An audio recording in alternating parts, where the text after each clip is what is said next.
Walter Matthews, the big tight end target who, guys, I'll admit, I completely felt great about.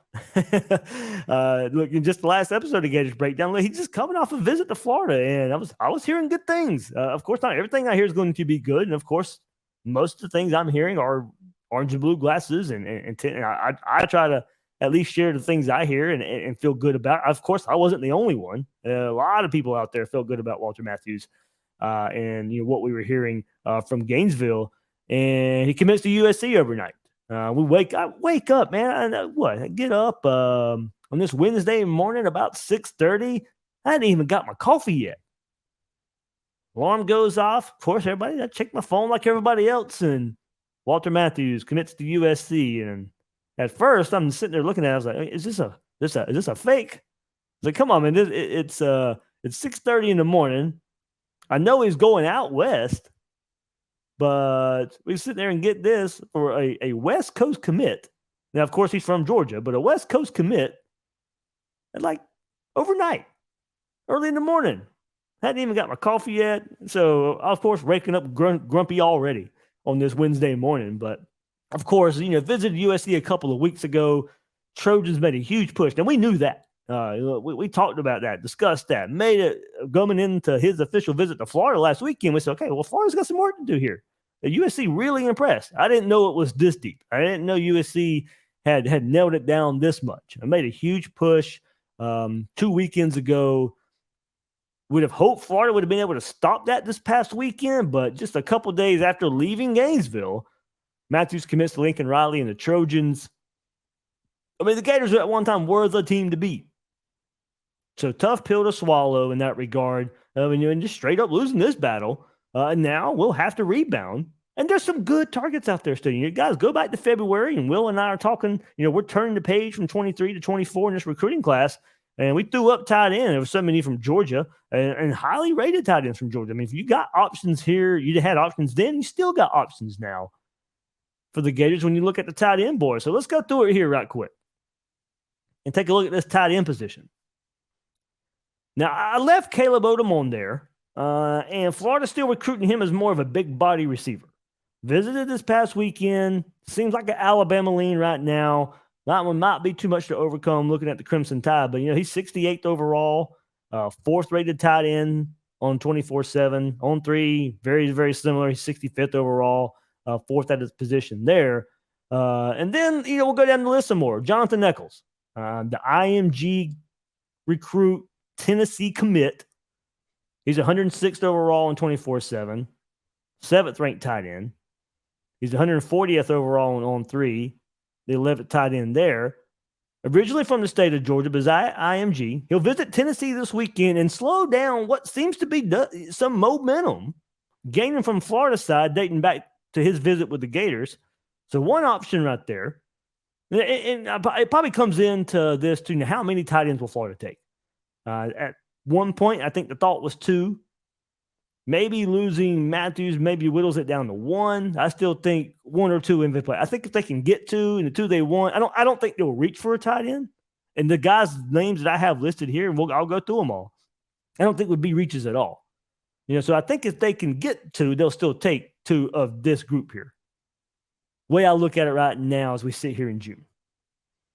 Well, it's certainly got to get 1. I mean, losing Walter Matthews hurts, but if you look at the rankings here, I mean, Matthews was around this, I think he was 116 overall. And I think with Eccles and Amir Jackson is where I'll go next. I mean, as far as rankings go, you still got some options here to come out even better. And you're going to have to after missing out on Matthews. Amir Jackson was thought to be a Florida-Georgia battle at one time for the Pooler Georgia native, but of course, Georgia has a lot to say at the tight end position, but they brought in 2 tight ends last cycle. Already 2 this cycle, as well as one of them being the number 1 overall tight end in the country. So, of course, they can process some out if they needed to, but 4 tight ends for Georgia, 2 last cycle, 2 committed for this one. So that's something to monitor, but Amir Jackson visits Gainesville this weekend. And this is one where Florida just needs to clamp it down, get it done. Miami and Auburn have official visits set for fall. But Amir Jackson, you got him on your campus.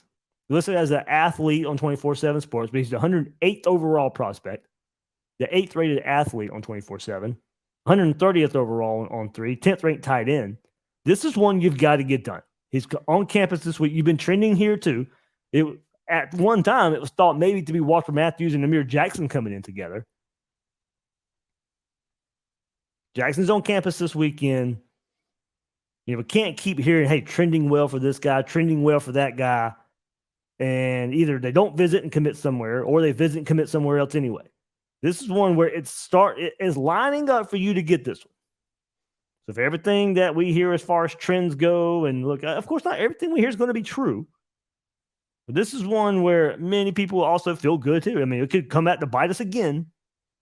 But Amir Jackson, I think Florida probably needs to push the button on this weekend. One more name to throw into this that added today, Tavion Galloway, just decommitted from LSU. He's the 245th overall prospect in the country on 24/7 Sports, 11th ranked tight end, 306 overall and on 3, 18th ranked tight end. But Galloway just decommitted from LSU. And wouldn't you know, not long after the commitment from Matthews to USC, Galloway posted a pic of himself and Billy Napier on Twitter this morning. He's from Ohio originally.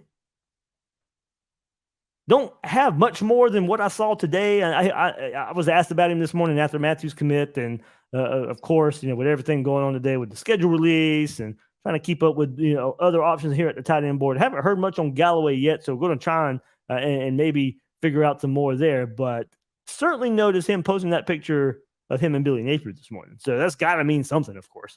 So don't currently have much there. We'll see if anything more comes from everything with Galloway just decommitting from LSU. One more, of course, Eric Carner. We talked about him recently, just coming off his visit to Gainesville. 568th overall in the 24/7 Sports Composite, 28th ranked tight end, 398th overall on 3, 26th overall at his position of tight end. From Illinois, really impressed with Florida on this last visit. Iowa kind of been the trending school, but I do think Florida gave him a lot to think about. I think Florida pulled up. I will say this. I think Florida pulled up even with Iowa right now, but he's still got that Iowa visit left to go. Texas A&M, Iowa have visits the next couple of weekends, so Iowa's still that school to watch for me. I think Florida did a lot to impress him. I do think it's pretty even right now. So can Florida maybe stymie any momentum Iowa may be able to build if they decide, to go the route with Eric Carner? As I said the previous episode, sign me up for any tight end that Iowa wants. I don't care what the rankings say. At that point, everybody, I know, I say it all the time. It's a moniker. Stars matter. But there are a couple of things I think you can overlook in that regard. And a tight end that Iowa wants, okay, I'm good with that. I am absolutely good with that one there. So there's you kind of look at tight end. We'll see if the board expands a little bit. Those are the big names I think we start looking at, especially with Amir Jackson coming on campus this weekend. I think is certainly a player that we really can start looking for this weekend. Monitor that one. Hopefully that's one coming out of this weekend that I think, hopefully Florida wraps up at this position to at least get one, and maybe stay with one the rest of the cycle, but at least get one coming out of this weekend. New merch, new sale, new Gators Breakdown merchandise available at gatorsbreakdownmerch.com, including this shirt I'm wearing. It's dropping just in time for summer with new designs. You can get yours with a 25% discount right now. There are plenty of options to choose from, including men's, women's, t-shirts, tank tops. Use promo code YTShopping25 to get our biggest discount ever and support Gators Breakdown while celebrating the Gators with these stylish summer looks. That's promo code YTShopping25 for 25% off. Click the link or head to gatorsbreakdownmerch.com to take advantage.